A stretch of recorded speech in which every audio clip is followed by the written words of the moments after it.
Buenas noches a todas y a todos, a otro diálogo con Alice.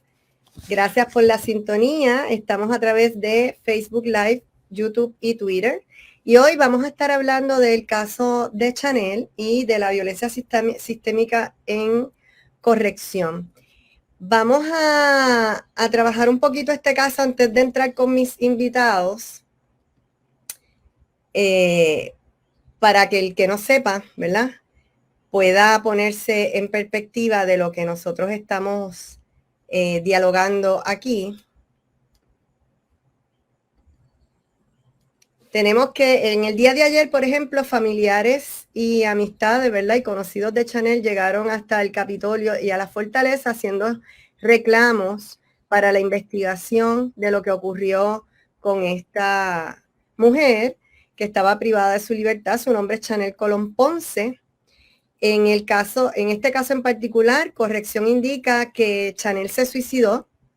Sin embargo, las privadas de libertad de la correccional de Bayamón dice que la mataron, y de hecho las reclusas informan también que el decir esto las va a mantener a ellas, a las que hablen, ¿verdad?, segregadas, que ya esa es la amenaza que le tienen. La familia de Chanel está pidiendo una investigación para que indiquen qué es lo que ocurrió, porque ellos alegan, obviamente, que no se suicidó. Y hay una inconsistencia en los datos que ofrece corrección y los que aparentemente dicen, ¿verdad?, las reclusas. Las cámaras de seguridad estaban apagadas en el momento de los hechos. Corrección dice que se fue la luz, Luma dice que no se fue la luz. Este es otro ángulo que también deberíamos investigar. Pero el problema aquí, y es lamentable que tengamos que tener esta discusión porque murió una persona, es que esto no es un caso aislado. Y entonces, para hablar de este tema, pues tenemos una mesa hoy de lujo, ¿verdad?, de personas que nos pueden entonces hablar un poco sobre cómo es el sistema de corrección y la violencia sistémica que ocurre allí. Y hemos invitado a la doctora Calisa Vargas Santini. Ella es psicóloga clínica y ofrece servicios terapéuticos en la institución de Bayamón por contrato privado. Tenemos al licenciado Diego Alcalá, que es abolicionista, y por ahí ahorita debería estar llegando el senador José Chaco Vargas Vidot. Así que le doy las gracias y la bienvenida a mis invitados. Buenas noches. Bueno, yo quisiera empezar hablando de cuántos casos ustedes conocen, ¿verdad? Sabemos que las estadísticas en Puerto Rico es un problema, pero un más o menos, de cuántos casos como el de Chanel ocurren en Puerto Rico. Creo que tú, Calisa, tenías unos datos por ahí para darnos. Sí, gracias por la invitación, Alice, y me encanta compartir con Diego y con Chaco, a quienes aprecio muchísimo también, así que estoy muy contenta de estar aquí. Lamentablemente esto no es un caso aislado, como muy bien tú mencionaste, esto viene ocurriendo hace un tiempo, ¿verdad?, ya en las cárceles de Puerto Rico. Yo busqué, ¿verdad?, unas estadísticas. Lo más reciente que tengo es al 2021 y fui un poquito para atrás, y desde el 2018 hasta el 2021 murieron 186 personas privadas de libertad en las cárceles de Puerto Rico bajo la custodia del Estado. De esos casos, la mayoría son varones, solamente 4 mujeres, pero no deja, ¿verdad?, de ser muchísimos. O sea, 186 personas es mucha gente y no se sabe. La realidad es que la mayoría los archivan, ¿verdad?, o los catalogan, debo decir, como abuso de sustancias, ¿verdad?, uso problemático de sustancias controladas, otros padecimientos o suicidios. Así que yo pienso que esto viene sucediendo hace tiempo y lo he comentado con colegas y amistades, ¿verdad?, que trabajamos en este campo. Sin embargo, no es hasta ahora que la familia de esta joven, ¿verdad?, está reclamando una investigación, que la mayoría de la gente se entera de que esto ocurre y que ocurre bastante a menudo. Al momento en el año 2022 que estamos, hoy en un reportaje de la secretaria de Corrección, mencionó que 41 personas privadas de su libertad han muerto durante los meses de este año, 6 meses. Así que es bastante también. Sí, son muchos los casos y es lamentable, pero tenemos que buscar no solamente la discusión, sino la acción, que es lo que se puede hacer, pero para entrar en eso tendríamos que saber qué es la violencia sistémica en las cárceles, Diego. Bueno, buenas noches, me uno a Carita. Muchas gracias por la invitación. Que me den la oportunidad de compartir. Sobre este asunto quería brevemente hablar de las estadísticas que mencionaron. Quería decir también que los últimos 2 años, que son durante el breve tiempo del lockdown, ¿verdad? 2020 a 2022, se ha visto un incremento de casi 40% de la cantidad de muertes. Así que tampoco es una cosa gradual, sino que se ha visto un aumento significativo en el periodo de tiempo de que estamos en el lockdown. Quería traer eso porque lo voy a atar a una cosa más tarde. Entonces, sobre la violencia institucional en corrección, entendemos muy bien que las personas acusadas de delito o encontradas culpables de delito siguen siendo y retienen su dignidad por ser personas, ¿verdad?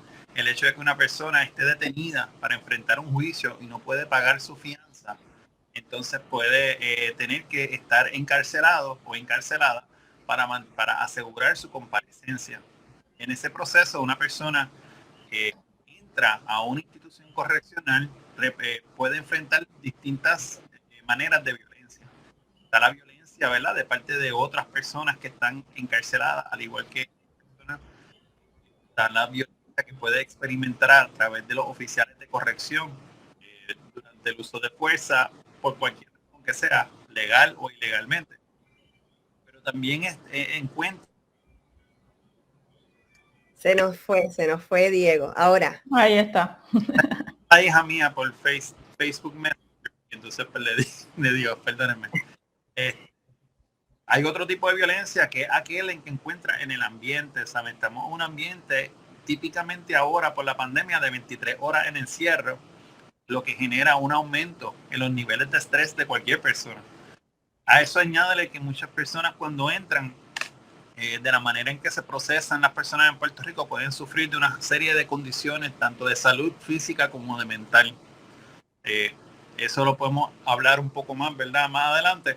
Pero una vez entra con esas condiciones, de la manera en que está estructurado corrección, se ha privatizado la salud de estas personas, por lo que entonces se tiene que correr como opera un centro de salud fuera de la institución, que se basa en una cantidad de dinero específica y tienen que bregar con ese dinero para atender las necesidades de su población. Lo que genera un nivel más bajo de servicio, un nivel más dispar en términos de tratamiento, diagnóstico y un nivel de menos posibilidad de atender situaciones de emergencia en ese camino. Así que tenemos eso enfrentándonos. Encima de eso, añádele también que muchas de las personas arrestadas o condenadas también traen consigo un sinnúmero de factores de adicción, cosa que en las instituciones se propicia mucho el uso de sustancias controladas, y a consecuencia de la falta de control, ¿verdad? Porque la persona que sea adicta podría entonces utilizar lo que encuentre.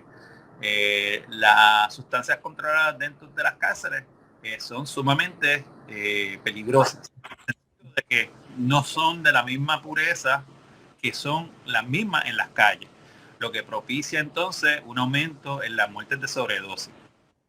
Así que tenemos esos factores de violencia, ¿verdad?, incorporados dentro. Eso contando con la persona que está encarcelada, pero eso también afecta a los familiares, ¿verdad?, que son las personas que tienen que ir a las instituciones cuando pueden entrar a consecuencia de los distintos cierres que han ocurrido por la pandemia, lo que debilita entonces cualquier apoyo comunitario que esa persona podría recibir. Eso es un impacto, ¿verdad?, en todo su cuadro físico y mental.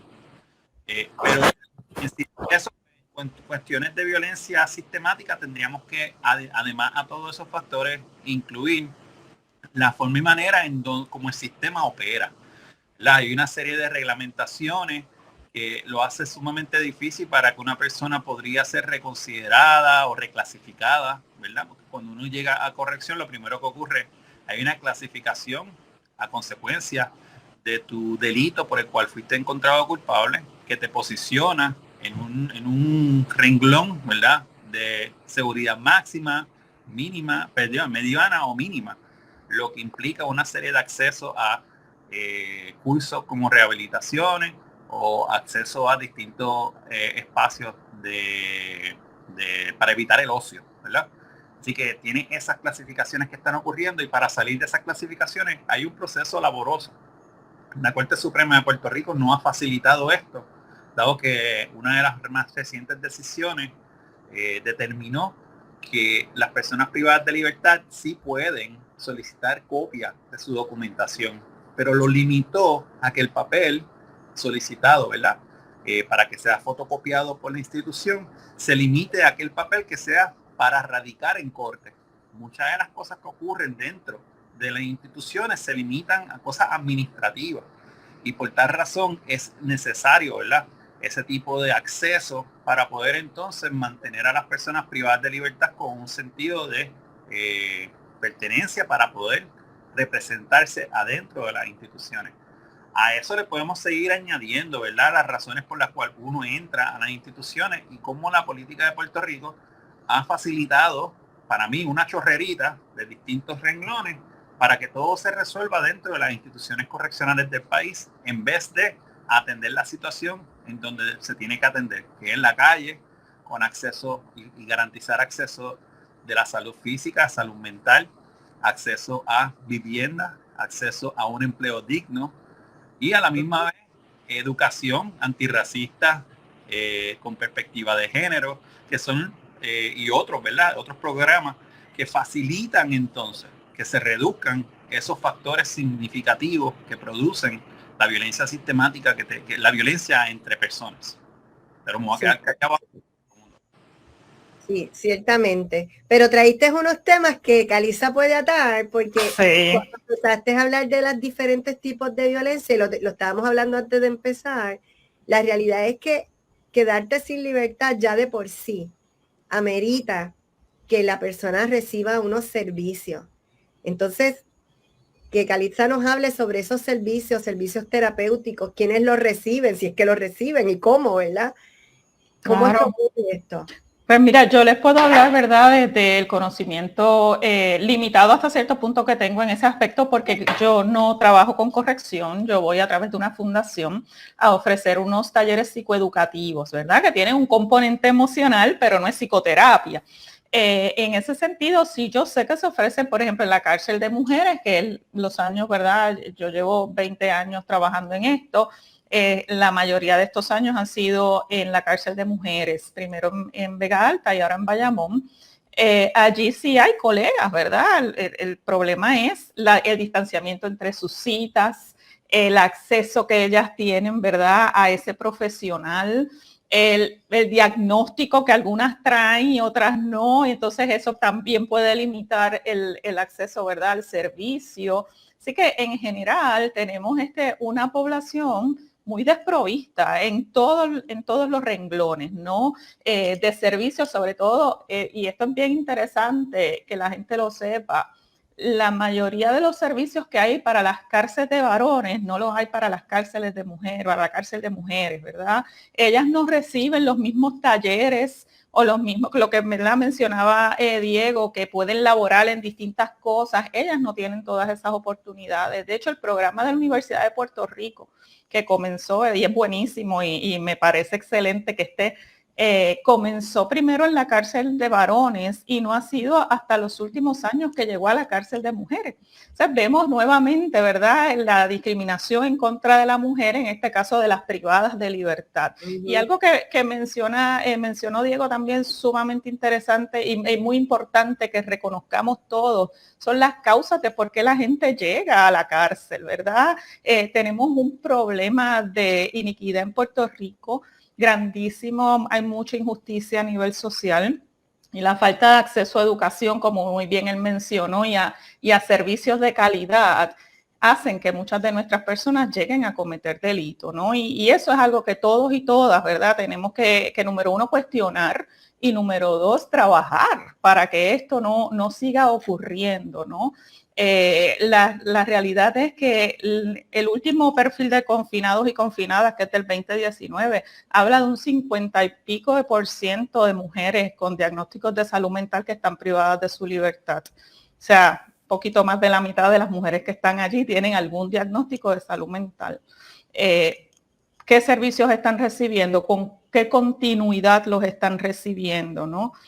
¿Cómo las podemos ayudar de una manera más efectiva para que, como muy bien tú mencionaste, Alice, cuando salgan, ¿verdad?, se puedan reinsertar a la fuerza trabajadora, a sus comunidades, también, ¿verdad?, estar dentro de nuestra sociedad sin volver a caer en lo mismo. No, y también lo que estás diciendo me levanta otra bandera y es, oye, podemos hacer cosas para que entonces la gente no delinque, porque si me estás diciendo que el 50 y pico tiene problemas de salud mental, me cuestiono si cuando estaban en libertad estaban recibiendo esos servicios. El servicio, exactamente, eso es otra. Sabemos que estamos en una crisis de salud mental. Exactamente, y que el acceso a los servicios, la realidad es que es limitada, ¿verdad? El problema que tenemos los profesionales de la salud con los planes médicos, el problema que tenemos con, por ejemplo, con Vital, que le paga una miseria al psicólogo y a la psicóloga, pues mira, muchos psicólogos y psicólogas no le dan el servicio a nadie porque no pueden, y tampoco pueden vivir. O sea que es un ciclo, ¿verdad? Como mencionábamos ahorita, que estamos viviendo en el país, que una cosa va atada a la otra y pues es un deterioro a nivel social bastante grande. Sí. Pues entonces, siguiendo esa línea, o sea, hay servicios. Hay servicios. Están limitados esos servicios y obviamente significa que no todas las personas que están privadas de libertad están recibiendo servicios terapéuticos, estos y los servicios de salud física, me imagino que corren la misma suerte. Exactamente. Entonces, ¿cómo está orquestado esta parte de la violencia sistémica de las cárceles para evitar la rehabilitación, ¿verdad?, de las personas que están privadas de libertad, Diego? Sí, la Constitución de Puerto Rico siempre se ha dicho que es una de avanzada, y cuando se refiere a de avanzada es que ha tenido la oportunidad, ¿verdad?, cuando se elaboró, de ver las constituciones y el desarrollo constitucional de distintos derechos alrededor del mundo. Esa Constitución incluye una cláusula que dice que hay un deber afirmativo de parte del Estado de rehabilitar a las personas que están bajo su custodia luego de que se han sido convictas por un crimen. Adelantamos entonces ahora a nuestra realidad y tenemos que solamente 2% del presupuesto de corrección está dirigido para servicios rehabilitatorios. Encima de eso, no son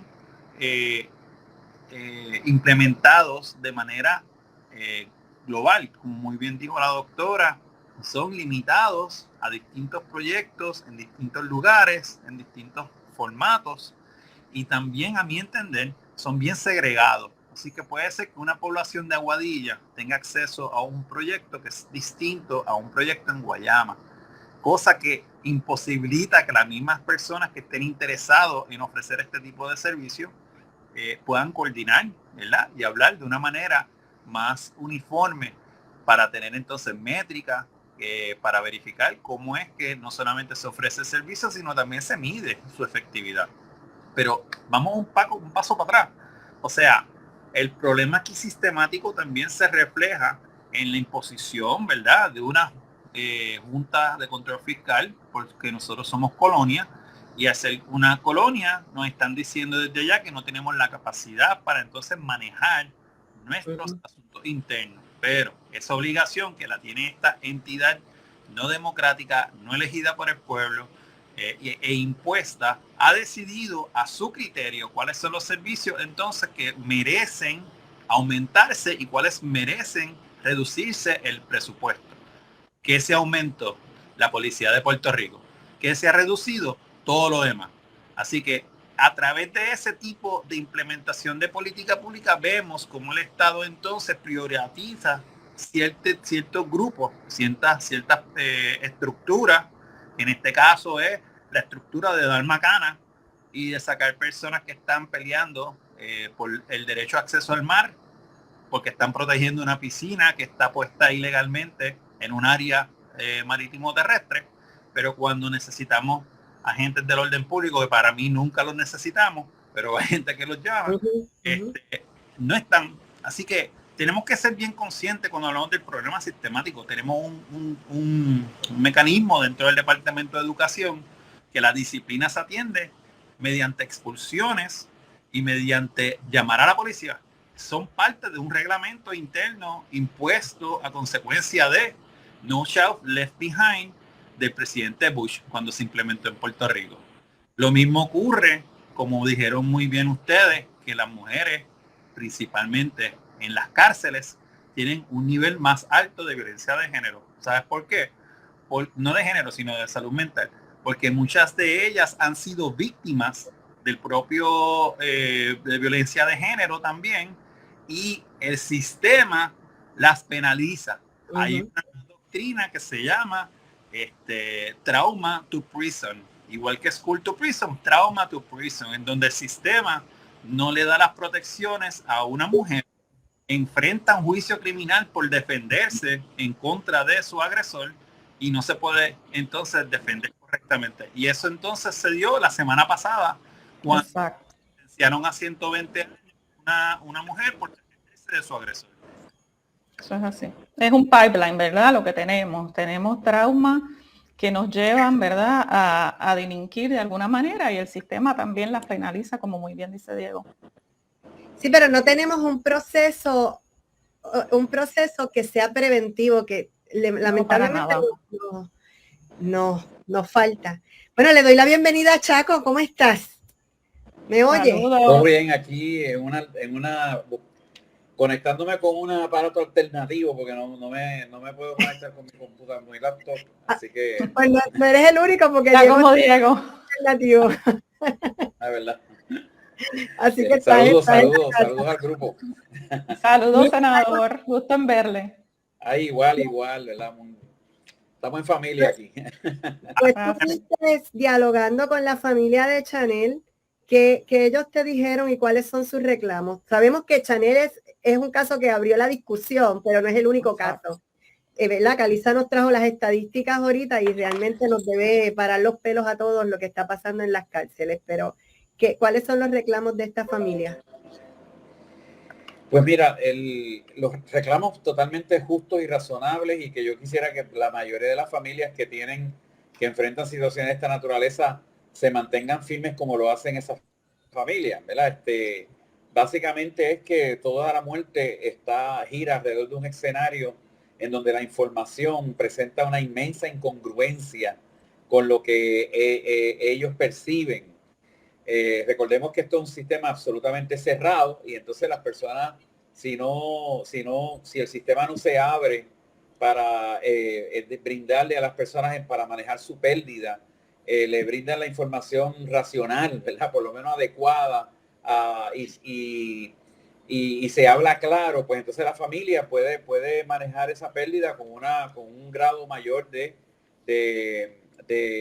éxito, ¿verdad? Pero en este caso, la familia se queja precisamente de una inconsistencia en las versiones, en que tiene que haber, por lo que ellos han recogido, una serie de negligencias que han marcado el tracto de ella, la trayectoria de ella desde que desde que es encontrada, ¿verdad?, en regla 6, incluyendo ahí, y la encuentran causa, y entonces la insensibilidad que ellos reclaman, que hay una insensibilidad a la realidad de que ella es una persona con un historial probado, documentado, de trastornos severos de salud mental, y que ignorar eso, pues obviamente es llevar a una persona a un lugar que exacerba su condición, y obviamente pues le lleva a a un aprieto, a una pared, ¿verdad? Un callejón sin salida. Entonces, ellos han visto, los familiares, que la secretaria da una versión, la otra persona da otra versión, que todo el mundo se tarda diciendo cosas y que cada uno está haciendo uso de su espacio para tapar el uno del otro. Y aun cuando empezaron originalmente aludiendo a una, que todavía no se puede descartar, ¿verdad? Pero aludiendo a que alguien la mató. La realidad es que ellos han visto y han sido muy serios en esto de reclamar que hay varias formas de matar a una persona. Una es que efectivamente alguien se desarrolle toda una planificación y se incurra, ¿verdad? En ese acto planificado, frío, motivado por algo. Y entonces se asesine a la persona, o que la propia negligencia en la forma en que se ha manejado le haya llevado a un momento de una inmensa desesperación, y con el agravante de un personal muy limitado que tiene que estar corriendo varios módulos a la misma vez, que está quemado, que está reclamando unas mejores condiciones de trabajo y unos escenarios mucho más afines con el servicio que se da en una cárcel, que es de seguridad. Pues entonces eso lleva, ¿verdad?, a que esta niña que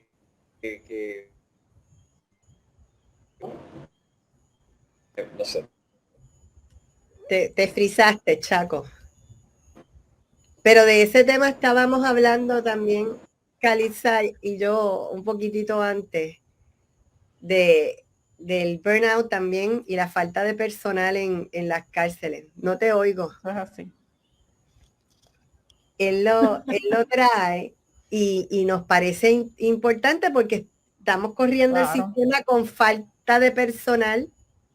Eso es así. Y el que está quemado. Está quemado, está mal pago, o sea, son muchas, ¿verdad? Condiciones de trabajo deplorables, doblan turnos. También he tenido la oportunidad de ofrecer talleres a oficiales de custodia y realmente, o sea, son condiciones bien complicadas y bien difíciles. Y alguien mencionaba entre los comentarios el poco adiestramiento de la gente para trabajar con salud mental, ¿verdad? Y ciertamente nosotros no tenemos prisiones, no tenemos servicios a nivel general, ¿verdad? De que estas personas que trabajan con ellas, la mayor parte del tiempo, que son los oficiales de custodia, los psicólogos y los profesionales de la salud no están todo el tiempo, no tienen adiestramiento en lo que es, ¿verdad?, una práctica informada en trauma, por ejemplo, informada en cuando una persona tiene una, ¿verdad?, una emergencia o una crisis suicida, y entonces el modelo pues tampoco, ¿verdad?, favorece el que se le brinde la ayuda que ellos necesitan a nivel general. Y eso nos hace tener un sistema que no es el mejor, y obviamente todo eso lo que hace es empeorar lo que nosotros estamos haciendo o lo que tratamos de hacer. Exactamente. Yo quería añadir algo sobre algo bien importante. O sea, hay tratados internacionales, hay doctrinas de derechos humanos, acciones constitucionales, hay leyes que exigen que el Estado tiene la responsabilidad de salvaguardar a las personas bajo su custodia. Si no lo puede hacer, que no lo haga. ¿Saben? Número 2, en este caso en particular que estamos hablando, es bien importante reconocer varias cosas sobre esta joven que son importantes. Tenemos una persona que es negra, una mujer con problemas de salud mental y es pobre. Así que tenemos cuatro vulnerabilidades que el Estado ya debe tener unos protocolos o de manera de atender este tipo de personas con más urgencia que otra persona típica de la población. Típica me refiero a un hombre blanco, ¿verdad? Ese sería el modelo, ¿verdad?, de lo que sería lo opuesto a un grupo marginado. Y es importante reconocerlo. O sea, no falleció, y no es sin minimizar a nadie. Pero en este caso en particular tenemos esas intersecciones que la vemos de la manera atendida más desensibilizada posible, sin empatía alguno y de la manera completamente negligente sobre las condiciones de esta persona privada de libertad.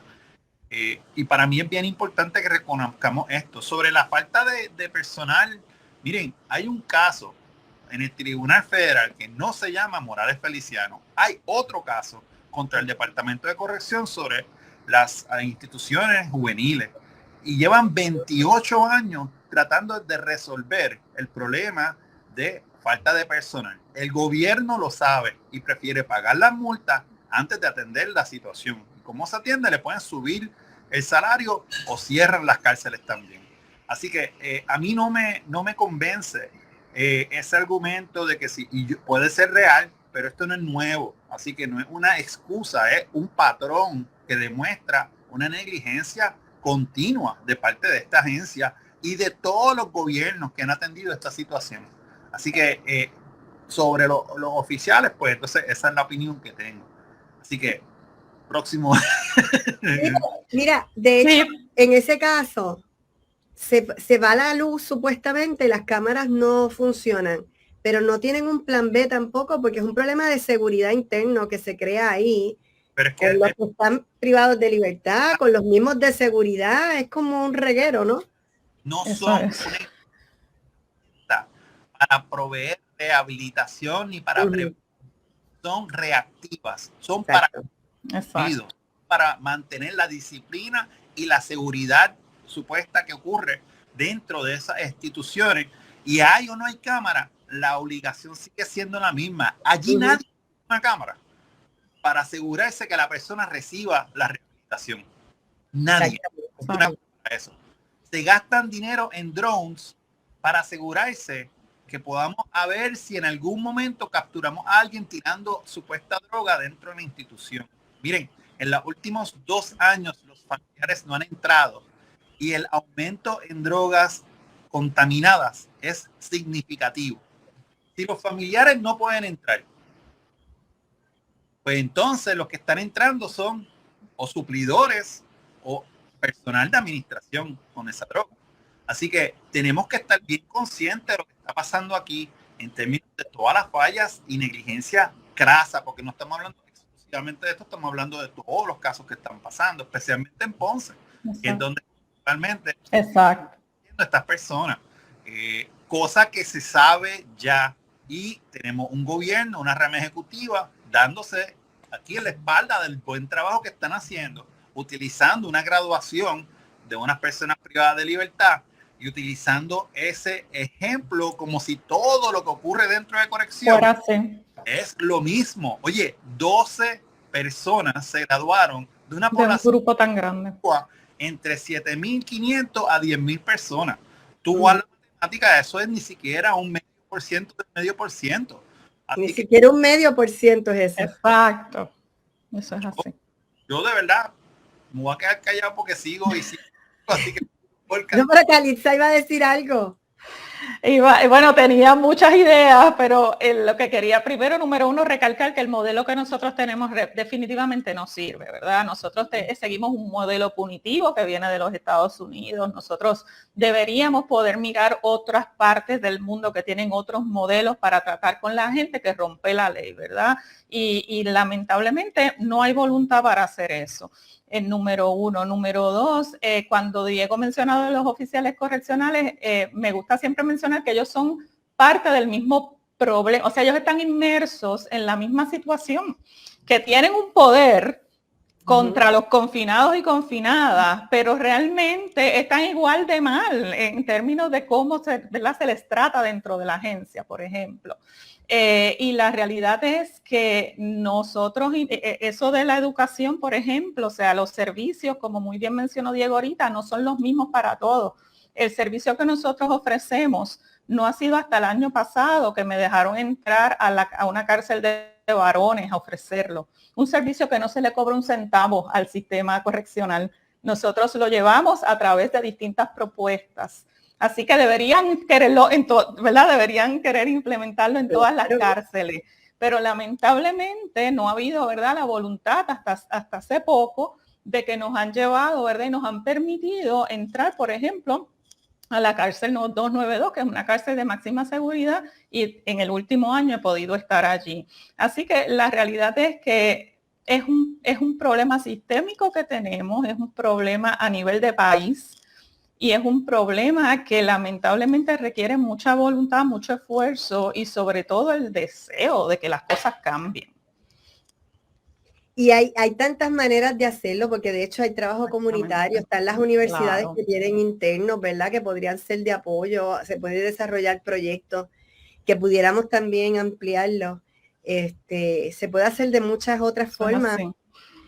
Y sobre todo podríamos prevenir que la gente llegue a la cárcel, porque es que... Ese es el primordial, eso es lo primordial, prevenir que lleguen ahí, ¿verdad? Cuando hablas de los internos y los estudiantes, yo he llevado estudiantes míos a que ofrezcan servicio, también a nivel psicoterapéutico, ha sido muy limitado, ha sido, pues, no hay espacio, o sea, hay trabas, siempre tú ves alguna que otra traba, lamentablemente. Sí, pero...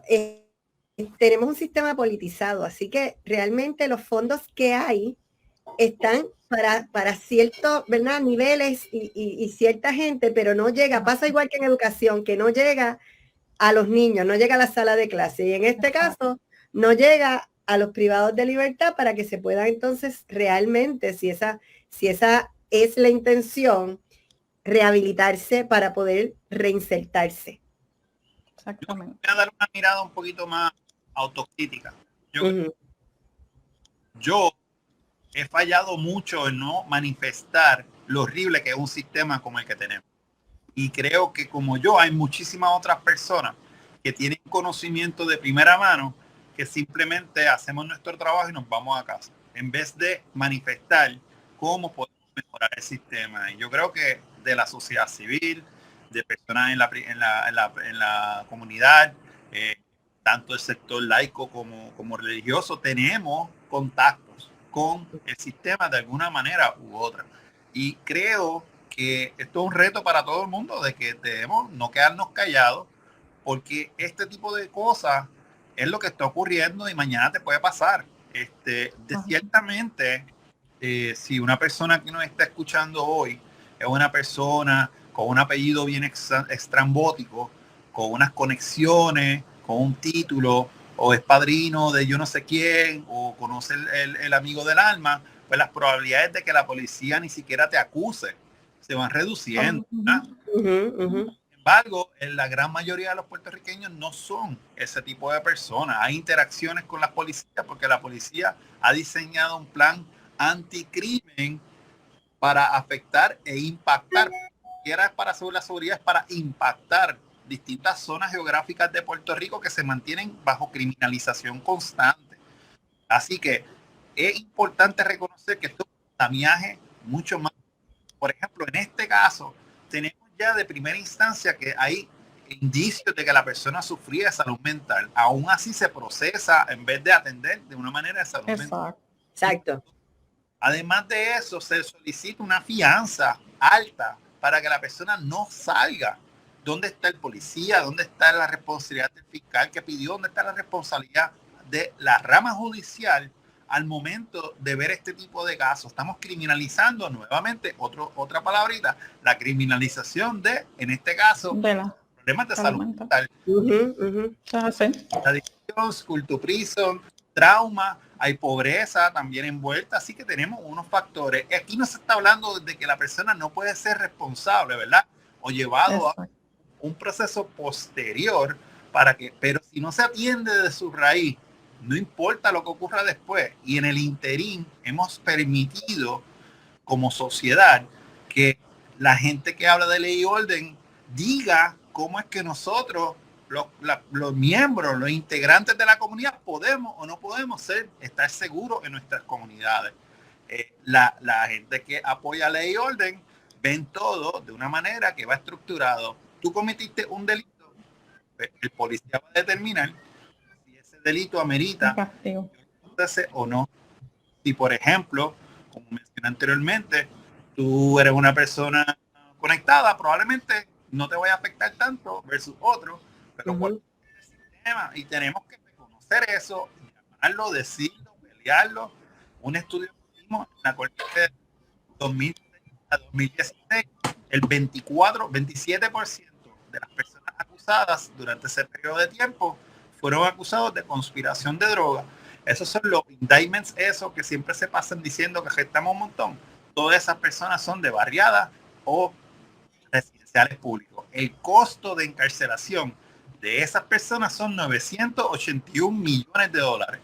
Tú me dices a mí que no le puedes dar 30,000 pesos al año a todas esas familias en esos lugares y no van a estar mejor. Si le estás duplicando casi el ingreso a esas comunidades, ¿tú te crees que esa comunidad se va a mantener igual si todo el mundo tiene acceso a trabajo, a dinero para no tener que preocuparse? Las políticas que tenemos que observar, que decir y mencionar cuando estamos hablando del resultado de todas esas fallas, ¿me entiendes? Porque lo que estamos viendo aquí, lo que ocurre siempre, lo que pasa es que en este caso en particular tenemos una familia que se levantó a pelear, no solamente por todos los casos, y hay muchas personas que yo sé que han trabajado en esto. Hay muchas personas que quieren echar para adelante el país, pero no podemos permitir que se nos caiga encima y volvamos otra vez a la retórica.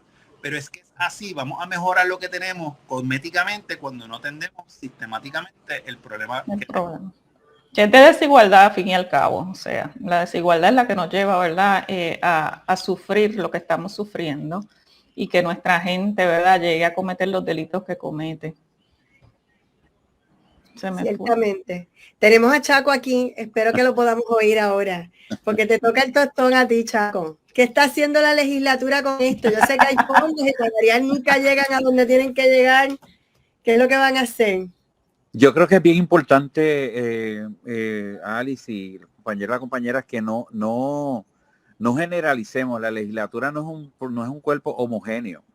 Es un cuerpo de una pluralidad que casi ni se entiende, porque o sea, toda la capacidad y la virtud que puede tener un cuerpo que tiene tanta diversidad se apaga con los caucus y se apaga con esta idea de cargar vicariamente el pensamiento de dos partidos encima de los hombros de una sola persona que manda. Entonces, así que no puedo decir que está haciendo la legislatura porque te tendría que decir que nada, pero sí que estoy haciendo yo, que está haciendo Ana Irma, que está haciendo María de Lourdes, que están haciendo 2 o 3 personas, eso sí te puedo decir. Pues vamos a empezar con tus ideas, porque sé que tú tienes unas cuantas, por eso estás aquí. Bueno, del cuatrienio pasado yo he estado primero tratando de descifrar el sistema del Departamento de Corrección y Rehabilitación, descifrando si es que existe genuinamente una filosofía que invoque algún tipo de capacidad rehabilitadora, ¿verdad? Más allá de ser un almacén de gente y que contribuir al mito popular, ¿verdad? De que la cárcel debe ser una experiencia de vengativa, ¿verdad? Y dilucidar y ventilar las venganzas sociales, ¿no? Así que te encerré y es como para siempre, ¿no? De hecho, todavía en Puerto Rico, a diferencia de la mayoría de los países del mundo, todavía aquí hablamos de cadenas perpetuas. Perdimos otra vez. Sí. Pero ahí tú puedes ampliar porque ciertamente hablamos de cadenas perpetuas, no hay pena de muerte, pero entonces los mandamos 120 años a la cárcel. Mueren igual. Ahí está. Mira a ver si te oye. Chaco, ¿nos oye? No te escuchamos. Mira a ver si estás en mute. Estás en mute. Mira a ver. No lo escucho. No te escucho. Quédate por ahí, que no te escucho, pero tú puedes ampliar esa parte, Diego, porque ciertamente ese punto que él trae es cierto. Los tenemos aquí y los metemos hasta el olvido. Mi meta es cerrar las cárceles, así que no tengo problema que podría tener el senador diciéndolo. El problema es que nada. Y a ti te estamos perdiendo también. Estás entrecortado. Entrecortado. Y ahora, ¿me escuchan? Ahora sí. No, que hay distintas ideas, ¿verdad? El senador mencionó la cantidad de tiempo que una persona está presa, como se han sugerido tanto por la American Bar Association y otras organizaciones, que dice que la pena máxima debe ser 25 años. En ese periodo, una persona puede representar una oportunidad para rehabilitarse, y que la cantidad de personas en necesidad a esa edad, ¿verdad?, en ese periodo de tiempo, son sumamente bajas, que no son una amenaza real, ¿verdad?, a la sociedad. Otra idea que se ha compartido en otros lugares, ¿verdad?, es la eliminación de barreras para poder reintegrarse a la sociedad. Y a eso me refiero, que en Puerto Rico existen sobre 700 leyes que de alguna manera u otra pueden afectar la integración de una persona privada de libertad a la sociedad. Como por ejemplo, existen leyes que me prohíben, ¿verdad?, participar en un jurado.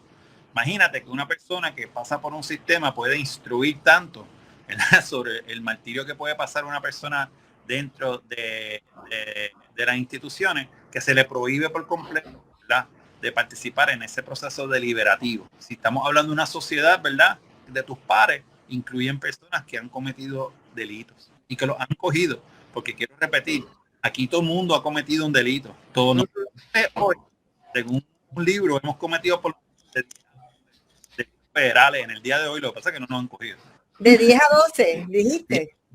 Sí. Voy a hacer un ejemplo. Mandaron el... Hay personas que compran sin pagar IBU. Ahí tienen es cierto, son okay. Lugares que le ofrecen comida gratis a un policía. Eso es porque prefiere que el policía pueda comer allí con una presión y da la apariencia de seguridad. Pues eso es en la corrupción, exacto. Así que si tenemos técnicos, ¿verdad? Por otro lado, unas personas que no le pagan todo lo que le deben a sus empleados, les retienen o las propinas o algo así. Está criminalizado en el Código Penal. Eso se atiende en el Departamento del Trabajo. A pesar de que arrestan a personas por robarse unos plátanos o por robarse unos Pampers. Así que tenemos que estar bien claros de que aquí hay todos nosotros cometemos actos que están criminalizados. La diferencia es que algunas personas son atendidas con más severidad por las políticas implementadas por el gobierno. Otra alternativa es reexaminar la imposición de fianzas. Esta persona falleció mientras esperaba un juicio, no era culpable de nada. La razón por la que estaba presa era porque no podía pagar la fianza. Porque tenemos que poner fianza. En el 99% de los casos no son actos de asesinato. Estamos hablando de que si un año se radican 30,000, 35,000 casos, 300 si acaso, son de asesinato. Pero se pueden imponer distintas condiciones. Se ha mostrado a través de la Oficina con Servicio de Antelación a Juicio que el número de personas que violentan, ¿verdad?, lo que se llama la fianza, son bien bajas. Así que tenemos que reexaminar quiénes son las personas que requieren este tipo de imposición. A pesar de ser un derecho constitucional, se está abusando. Tenemos también que a las personas privadas de libertad aumentar el presupuesto, ¿me entienden?, para atender efectivamente problemas de salud, problemas de adicción, problemas de educación y ofrecerle paridad económica. Aquí hay personas que celebran cuando se le da a un confinado la oportunidad de hacer tablilla. Pues esa persona que hace tablilla se puede ganar 2 o 3 chavos a la hora. No le aplica las leyes laborales a este ser humano y pierde la oportunidad de generar un ingreso para continuar asistiendo a sus familiares desde la cárcel, y a la misma vez no depender entonces y caer en una situación de pobreza tan pronto salga. Si queremos atender con seriedad el asunto, tiene que ser bien abarcador y creo, a diferencia de la doctora, sí pienso que hay voluntad. Lo que pasa es que no todas las personas que están y se han escogido van a votar por eso, pero yo sugiero que sí, el derecho al voto y a escoger es importante, pero eso no es lo único que como democracia y como comunidad podemos hacer. como se ha hecho en el pasado, se pueden hacer protestas para poner presión. Se hizo con el problema de femicidio, en donde se pasó una orden ejecutiva, ¿verdad? Un estado de emergencia para estudiar e implementar políticas para hacer los femicidios en Puerto Rico. Se hizo con perspectiva de género y la educación. Se pueden hacer distintas manifestaciones y distintos puntos de presión. Las propias comunidades pueden ayudar a sus propios residentes, que ellos mismos puedan bregar con los problemas y asistir, por ejemplo, a las personas que salen de la cárcel y tener programas para atenderlos también, para que no caigan nuevamente en pobreza o en problemas de salud mental. Así que sí, si bien es cierto que a veces todo esto se ve bien gris o negro, sí, también es cierto que hay mucho optimismo, porque mucha gente se está dando cuenta que no confían en el sistema. Se está dando cuenta que el sistema, en vez de asistir a una persona, lo que hace es reproducirse la violencia, no tanto para el agresor o la persona acusada, sino para las propias personas que reciben daño. Así que creo que hay mucho optimismo. Yo estoy bien contento de que esta discusión se esté dando un miércoles en un Facebook Live. Así que muchas gracias, Alice, porque hace 2 años nada de esto se hablaba de una marcadora. Quitarle mérito a todas las personas que sí hay diariamente, llamando la atención de los abusos que hay de las personas privadas de libertad, tanto como desde doña Trina, desde el profesor Fernando Picó y por ahí hasta el presente, que son muchas personas en las redes sociales que tienen grupos de apoyo. Pero si bien es cierto que ellos están haciendo el trabajo, la Comisión de Derechos Civiles tiene miles de querellas al momento de lo que está ocurriendo en el Departamento de Corrección, y la Comisión de Derechos Civiles tiene la autoridad legal de pedir informes y pedir y utilizar la rama judicial para que el Departamento de Corrección presente evidencia y pues tenemos herramientas. Es que hay oportunidad para crecer, y yo no pierdo la fe de que un día en el futuro no tengamos que hablar de esto porque no existan cárceles. Calice, ¿cómo resolvemos esto?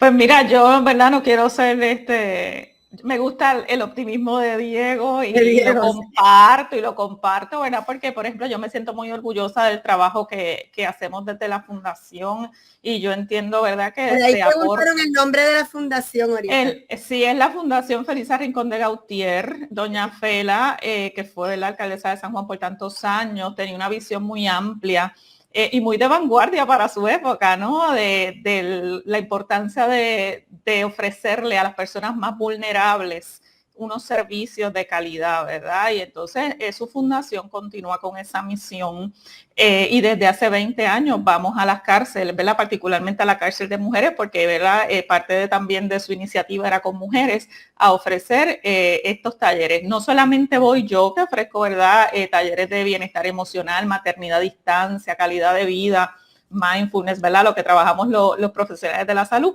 sino también se han ofrecido clases de inglés, de computadora, de baile, que es tan importante, ¿verdad? Bomba, muchísimas Pablo Luis tiene algo por ahí. Exactamente, él es de los compañeros que asiste. Así que es un programa muy bonito y que ha sido efectivo por todos estos años y que se ha sostenido a través de distintas propuestas que nos ayudan a mantenerlo. Así que de eso yo también me siento optimista y orgullosa de que se haga. Cuando menciono que no hay voluntad, pienso... tenemos protestas, fabuloso, y yo pienso que lo que está haciendo la familia de Chanel es maravilloso, pero no se puede quedar ahí, ¿verdad? Tenemos que unirnos, tenemos que hacer más, no pueden ser ellos solos, por ejemplo. Así que en ese sentido, todos y todas tenemos una responsabilidad con los más vulnerables y las más vulnerables de nuestro país. Y como decía Nelson Mandela, ¿verdad? Uno no conoce realmente un país hasta que va a una cárcel. Uno no sabe cómo es una nación hasta que sabemos cómo trata a la gente más vulnerable. Así que lamentablemente es triste, ¿verdad?, cómo los tratan al momento. Y pienso que comparto también la visión de Diego, la cárcel no rehabilita a nadie. Soy abolicionista también, yo pienso que no deberían existir. Yo pienso que hay otros modelos para ayudar a la gente a que cumplan, ¿verdad? Porque no es que no cumplan, como decía ahorita Diego, ¿verdad? No es que justifiquemos el que la gente ande por ahí rompiendo la ley. Ese no es el issue, ¿verdad? El issue es que hay otras formas de hacer las cosas y que el que lo haga no, ¿verdad?, no pierde unos derechos y no pierde su dignidad como ser humano y debe ser respetado y respetada y sobre todo recibir los servicios que necesita. Okay, así que parte, ¿verdad?, de lo que tenemos que seguir haciendo es eso, buscar otras miradas, buscar otras formas de hacer las cosas que sean más efectivas, menos punitivas y que nos ayuden a que la gente no llegue allí, que sea más preventivo que reactivo. Yo estoy bien de acuerdo con eso. Yo creo fielmente en la prevención. De hecho, Diego es parte del grupo de trabajo de Taller Salud, que ellos tienen un proyecto bien bonito hermoso de la violencia, ¿verdad? Y que lo han hecho, ¿verdad? Con los hombres de Loíza, porque había un nivel alto de violencia. Y es buscando también evitar que llegaran a la cárcel, ¿verdad? Igual que ese proyecto, pues pueden haber otros proyectos comunitarios de otros sectores donde podamos ir trabajando el que se evite que las personas tengan que llegar a la cárcel. Y como dice Diego, y cuestionarnos si realmente lo que amerita es estar en una cárcel, porque si lo que tú tienes es un trauma, un problema de salud mental, pues y un problema de adicción, o sea, eso también no trata tu problema de adicción, ¿verdad? La mayoría de las personas que están en la cárcel tienen un problema adictivo, pues mire, hay que buscarle una solución a eso. Hay que ofrecerle el servicio de rehabilitación, hay que ofrecerle otras cosas, pero no es para que estén allí, o sea, la gente sale peor de lo que entra. Exactamente, y esa es parte de ese ciclo que Diego siempre está, ¿verdad? De alguna manera en sus mensajes él habla de ese ciclo. Quería aportar algo bien rapidito, que a lo mejor no lo he mencionado en otros foros, creo que lo mencioné en uno. En los últimos 2 años, el Tribunal Supremo de Puerto Rico se está moviendo en este sentido. Hay un grupo del Tribunal Supremo que entiende que la cárcel es esencial y que hay unas medidas que se están tomando internamente que se le difiere a la agencia por una especialidad que tiene en el área de criminología y criminal, para que ellos atiendan los asuntos dentro de la institución de alguna manera. Pero hay otro grupo del Tribunal Supremo, sí, en la minoría, que abiertamente están cuestionando la utilidad de la cárcel. Asimismo dice, ¿para qué encarcelamos entonces? Si no se le están dando las cosas que se supone que se le estén dando, ¿cuál es el fin entonces de esto?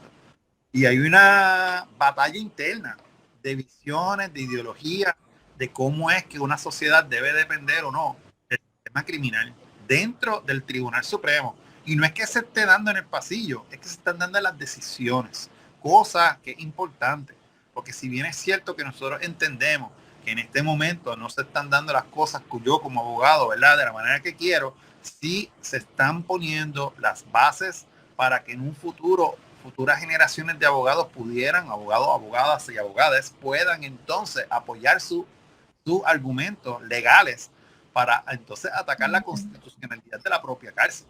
Así que es importante reconocer esas pocas victorias, como yo digo, que se están dando en distintos foros, no solamente en el foro jurídico, porque no, los abogados no lo resuelven todo. Se lo estoy diciendo a cualquier abogado que está escuchando. No, porque yo estoy claro que todo el mundo, excepto nosotros los abogados, pensamos que lo podemos resolver. Se están dando pasos, por ejemplo, en el American Physician Association, que ha declarado que la cárcel es un problema de salud pública, que se debe atender la situación de la criminalidad como un problema de salud pública. Estamos hablando de un foro de salud pública, ¿sabes? Estamos hablando de otros foros médicos, estamos hablando del grupo de arquitectos, una American Architecture Academy, que ha dicho que no va a generar o auspiciar proyectos que tengan que ver con proyectos racistas, y eso incluye el desarrollo o competencias de cárceles.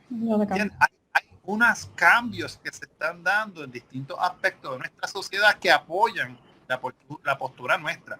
Lo importante, como muy bien dijeron, no es solamente protestar, es organizar. Y la organización requiere mucho trabajo, la organización requiere levantarse las manos, salir del aire, salir de Twitter, salir de Facebook y apoyar, acompañar y organizar. Es un trabajo que no todo el mundo está capacitado para hacer, cuesta mucho, y eso es lo que debemos comentar. Y aspirar. Es un sacrificio que todos y todas tenemos que hacer.